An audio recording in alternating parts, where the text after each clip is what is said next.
2022년 12월 14일 수요일 나들모 일산교회 새벽 기도회를 시작합니다. 기도하시겠습니다. 수고한 대로 결과가 따라오지 않는 세상, 죄인 하나가 선한 것을 망치는 세상에서 절망하거나 좌절하지 않으며 나의 한계를 인정하는 만큼 주님을 더욱 의지하게 하여 주십시오. 우리 주 예수 그리스도의 이름으로 기도합니다. 아멘. 한 주의 찬양 내 영혼이 찬양하겠습니다.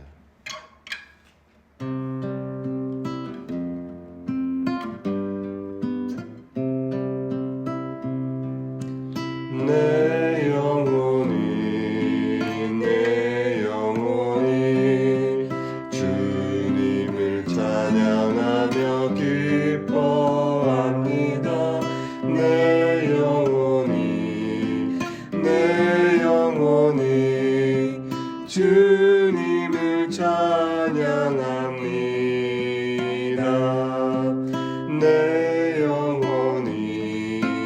내 영혼이 주님을 찬양하며 기뻐합니다. 내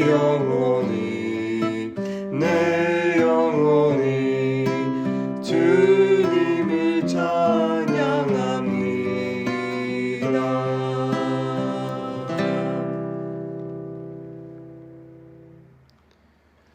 오늘 말씀은 전도서 9장 11절부터 18절 말씀입니다. 나는 세상에서 다른 것을 보았다. 빠르다고 해서 달리기에서 이기는 것은 아니며 용사라고 해서 전쟁에서 이기는 것도 아니더라.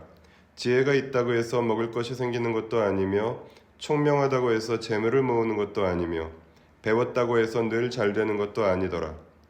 불행한 때와 재난은 누구에게나 닥친다. 사람은 그런 때가 언제 자기에게 닥칠지 알지 못한다. 물고기가 잔인한 그물에 걸리고 새가 덫에 걸리는 것처럼 사람들도 갑자기 덮치는 악한 때를 피하지 못한다. 나는 세상에서 지혜로운 사람이 겪는 일을 보고서 큰 충격을 받은 적이 있다. 주인이 많지 아니한 작은 성읍이 있었는데 한 번은 힘센 왕이 그 성읍을 공격하였다. 그는 성읍을 에워싸고 성벽을 무너뜨릴 준비를 하였다. 그때 그 성 안에는 한 남자가 살고 있었는데 그는 가난하기는 하지만 지혜로운 사람이므로 그의 지혜로 그 성을 구하였다. 그러나 어느 누구도 그 가난한 사람을 오래 기억하지는 않았다. 나는 늘 지혜가 무기보다 낫다고 말해왔지만 가난한 사람의 지혜가 멸시받는 것을 보았다. 아무도 가난한 사람의 말에 더 이상 귀를 기울이지 않았다.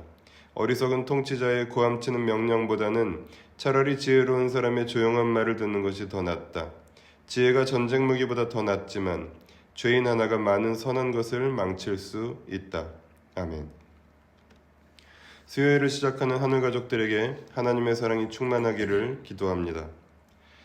본문 11절 12절은 전도자가 깨달은 세상의 법칙을 말합니다. 세상에 법칙이 있다면 인과응보의 법칙이 전혀 통하지 않는다는 법칙입니다. 세상은 예측할 수 없고 노력한 대로 결과가 주어지지 않으며 불행과 재난 앞에서 대부분의 사람은 평등합니다. 13절부터 18절에서 전도자는 어떤 지혜로운 사람이 겪은 일을 보고서 받은 충격을 토로합니다. 어떤 작은 성읍에 살고 있는 가난한 지혜자가 힘센 왕의 공격으로부터 자신의 성을 구했지만 그 누구도 그를 오래 기억하지 않았고 다시 평화가 찾아오자 아무도 그의 말에 더 이상 귀를 기울이지 않았습니다. 잠언과 전도서가 그토록 칭송에 맞지 않는 지혜이지만 때로는 어리석음이 지혜를 압도해버리는 상황도 셀 수 없이 많습니다. 발전과 진보는 인간의 무한한 가능성을 전제로 인류의 역사 속에서 늘 선호되고 추구되어 왔습니다. 비슷한 개념의 예를 들자면 문명과 과학기술 같은 것들도 있을 것입니다. 하나님께서 인류에게 주신 지능과 지혜는 언제나 예찬되고 그것을 적극 활용하는 것은 권장되었습니다.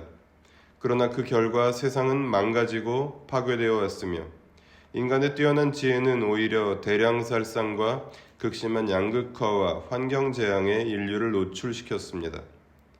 재능이 있다고 해서, 노력한다고 해서, 수고했다고 해서, 지혜롭다고 해서 늘 좋은 결과는 따라오지 않았습니다.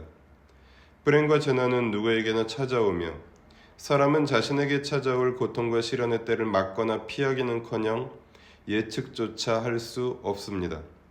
그래서 사람은 자신의 한계를 인정할 수밖에 없습니다. 자신을 신뢰하고 능력과 가능성을 자부하지만 변화무쌍한 세상 속에서 인간은 작고 약할 수밖에 없습니다. 진정 지혜로운 사람은 그래서 자신의 한계를 인정하는 사람입니다. 온 나라가 들고 일어나 박근혜 정부를 무너뜨린 지 5년 만에 박근혜 정부와 막상막하의 상황을 만나고 있습니다. 때로는 박근혜 정부보다 더 노골적으로, 때로는 더 교묘하게 시민의 자유와 기쁨을 파괴하는 자들이 권력을 휘두릅니다. 그 겨울 그렇게 함께한 수고의 결과를 채 다 맛보기도 전에 다시 비참하고 비장한 겨울을 맞이했습니다. 죄인 하나가 많은 선한 것을 망칠 수 있다는 말씀이 깊이 공감되는 세상을 살아가면서도 절망은 하지 않는 것은 이 시대가 특별히 이상한 것이 아니라는 슬픈 깨달음 때문입니다. 전도자의 시대로부터 오늘까지 세상은 늘 그렇게 어리석은 자들이 힘을 얻고 선하고 지혜로운 자들이 고통을 받았습니다. 그러므로 자신의 한계를 깨닫고 인정하는 사람은 그럴수록 하나님을 의지하며 새로운 발걸음을 걸어갑니다.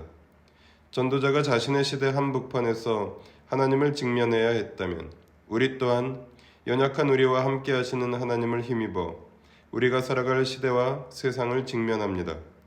오늘도 한계를 인정하며 세상의 차가움 속에서 하나님을 의지하라고 본문을 통해 주님은 말씀하십니다. 수요일은 자신의 가정을 위해 기도하는 날입니다. 배우자, 부모, 자녀, 형제, 자매를 위해서 기도해 주십시오. 인간의 한계를 겸허히 인정하며 함께 하나님을 의지하는 가정으로 예측할 수 없는 세상을 살아가게 하시기를 기도해 주시고 함께 기도하신 후에 새번역 주기도문으로 기도하겠습니다. 하나님 변화무쌍한 세상에서 하나님 악한 일과 재난 앞에서 하나님 모든 사람들이 평등할 수밖에 없는 하나님 그런 세상을 우리가 살아갑니다. 하나님 지혜롭다고 해서 열심히 수고한다고 해서 하나님 모든 좋은 결과가 오지 않는다는 것을 우리는 깨닫습니다. 그것이 깨어진 세상의 법칙입니다. 그래서 하나님 죄인 하나가 모든 선한 사람의 행복과 기쁨을 망친다는 그런 오늘 이야기를 우리가 함께 하나님 이 땅의 백성들을 그리고 이 땅의 노동자들을 이 땅의 민중들을 불쌍히 여겨주시고 하나님 우리를 하나님 나라 백성으로 부르셨으니 하나님 우리가 이 어지러운 세상에서 하나님 절망하지 아니하고 주님을 바라보며 주님을 의지하고 자신의 한계를 인정하며 더욱더 겸손히 발걸음을 걸어갈 수 있는 저희들 될 수 있도록 도와주시옵소서. 하나님 가정을 위해서 기도합니다. 하나님 저희 부모님과 하나님 참여하는 그리스도인들 가운데 형제들과 자매들과 특별히 하나님을 위해서 주 앞에 기도합니다. 아버지 하나님 주님 고령의 부모님들이 아버지 하나님 정말로 주 앞에 주의 말씀을 의지하여 하나님 마땅히 돌아가게 일들과 가운데 구할 수 있도록 인도하시고 하나님 축복한 하나님 교회와 형제 자매들 아버지 하나님 저희 바쁜 세상 속에 아버지 하나님 부조리한 일들과 스트레스에 휘둘리지 아니하고 하나님 정말로 주님 옳은 일들이 무엇인지에 대해서 들며 하나님 옳은 일을 선택하며 나아갈 수 있도록 인도하옵소서. 하나님 아픈 여러 가족들을 위하여도 주님 앞에 기도합니다. 아버지 하나님 주께서 주님 건강으로 또 아버지 하나님 주님 아픈 가운데 있는 가족들 주님께서 회복시켜 주시고 이번 한 주 건강하게 강건하게 일어날 수 있도록 도와주시옵소서. 하늘에 계신 우리 아버지의 이름을 거룩하게 하시며 아버지의 나라가 오게 하시며 아버지의 뜻이 하늘에서와 같이 땅에서도 이루어지게 하소서. 오늘 우리에게 일용할 양식을 주시고 우리가 우리에게 잘못한 사람을 용서하여 준 것 같이 우리 죄를 용서하여 주시고 우리를 시험에 빠지지 않게 하시고 악에서 구하소서. 나라와 권능과 영광이 영원히 아버지의 것입니다. 아멘.